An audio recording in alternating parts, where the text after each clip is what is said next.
Maintenant, on parlait de désordre de l'information. Il est important qu'on puisse se mettre d'accord très rapidement sur les types de désordre de désinformation, les formes plutôt de désordre de l'information.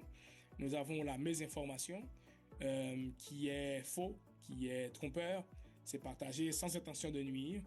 Euh, Nous avons la désinformation, qui est aussi faux et trompeur, mais c'est partagé avec intention de manipuler, intention de tromper. Et souvent, les gens qui partagent la désinformation le font pour des intérêts quelconques. Ça peut être politique, ça peut être des profits économiques, ça peut aussi pour gagner de l'influence. Et il y a aussi la malinformation. La malinformation, ce qui la diffère de la mésinformation et la désinformation, c'est que c'est généralement vrai. C'est une information vraie, mais qui est utilisée pour nuire aux gens.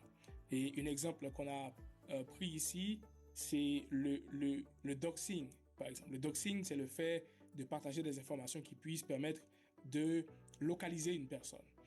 C'est arrivé, par exemple, à Elon Musk, je crois, il y a 2 ans. Il y a une personne qui s'amusait à localiser où se trouvait l'avion privé de Elon Musk. Cette personne disait faire ça juste pour essayer de comprendre l'impact environnemental des déplacements de Elon Musk, qui sort de Atlanta et qui va à tel autre État, ou qui sort de cette ville à cette autre ville en utilisant son jet privé. L'impact environnemental est énorme, mais en même temps, le fait de publier cette information permet aussi de localiser la personne, et ça peut poser des problèmes au niveau du point de vue sécuritaire pour cette personne. Et donc la malinformation, c'est ça. L'information est vraie, mais la façon dont elle est utilisée pour nuire aux personnes. Ici, il s'agit d'un diagramme qui essaye de mettre chacune de ces formes de désordre d'information dans leur propre sac. On l'a vu tout à l'heure, la mésinformation, c'est un mensonge, c'est faux, ok? C'est faux, mais on le partage pas parce qu'on veut nuire à quelqu'un, mais par ignorance, ou peut-être juste par zèle, ou juste parce qu'on veut participer à la conversation, on partage. C'est à caractère mensonger, mais on ne veut pas nuire. La désinformation, c'est mensonger, ok? C'est faux, mais aussi c'est partagé avec intention de nuire, ici. Ça, c'est la désinformation. Et la malinformation, c'est vrai.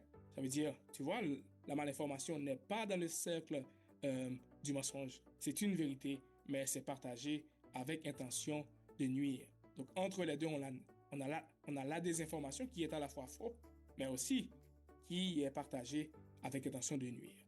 Il y a un autre slide ici qui donne un peu plus de détails, et c'est en anglais, et c'est encore tiré des travaux du docteur Claire Wardle.